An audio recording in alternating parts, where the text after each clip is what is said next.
पहली जो सबसे इंपॉर्टेंट चीज है वो होती है बेसिक्स। बेसिक्स क्यों होती है? क्योंकि यूपीएससी ट्रेंड बदलता रहता है।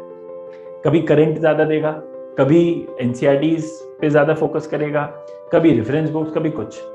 तो आपको ट्रेंड के हिसाब से चलना है या फिर एक ऐसी ओवरऑल कॉम्प्रिहेंसिव प्रिपरेशन करनी है जिसमें आपको ट्रेंड से लीस्ट इफेक्ट हो। तो उसके लिए सबसे इंपॉर्टेंट क्या वर्ड है?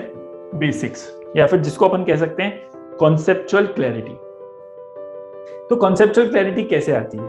कॉन्सेप्चुअल क्लैरिटी सिर्फ बुक्स पढ़ने से नहीं आती कि 30 दिन लगे लक्ष्मीकांत पढ़ रहे हैं, रटे जा रहे हैं, समझे जा रहे हैं, नहीं।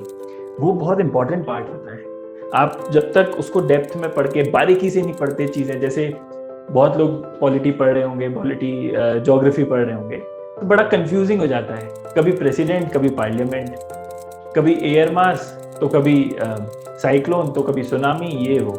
तो वो जो कॉन्सेप्चुअल क्लैरिटी होती है वो बहुत जरूरी होती है। और जो ट्रेंड चल रहा है वो कभी कुछ करंट अफेयर्स तो कभी बेसिक्स।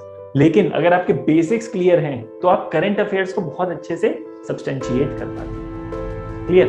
तो बेसिक्स कैसे क्लियर किए जाए? तो इसके लिए मुझे ऐसा लगता है पर्सनली कि, और आई थिंक ज्यादातर लोगों को पता भी होगा, कि एनसीईआरटीज ये एक ऐसा गवर्नमेंट के द्वारा गिफ्ट है अपने लिए कि आप इसको पढ़ के बहुत अच्छे से बेसिक्स क्लियर कर सकते हैं। और एनसीईआरटीज इसलिए भी इंपॉर्टेंट है क्योंकि एनसीईआरटीज पूरे भारत की रीच में है। तो चाहे वो अर्बन एरिया हो, रूरल एरिया हो, सबको एनसीईआरटीज से बड़ी अच्छी लिंक मिल पाती है। तो एनसीईआरटीज अगर आप सब्जेक्ट वाइज देखेंगे, बहुत लोग पूछते हैं सर क्या पढ़ें क्या ना पढ़ें, तो एक लिस्ट है, वेबसाइट पे भी है, इकरा के भी है, और एक लिस्ट है। आप उस पर अगर फोकस करके पढ़ेंगे, मेनली अगर सब्जेक्ट्स देखे जाए तो ज्योग्राफी है, इकोनॉमी है, पॉलिटी है और साइंस है, कुछ कुछ एनसीईआरटीज उसकी है। लेकिन उसकी इंपॉर्टेंस क्या है, अपन इसको प्रीलिम्स और मेंस दोनों की तरफ से देखेंगे, ताकि आपको एक ओवरऑल कॉम्प्रिहेंसिव व्यू आए कि एनसीईआरटीज पहली बात पढ़नी क्यों है और पढ़नी कैसे है।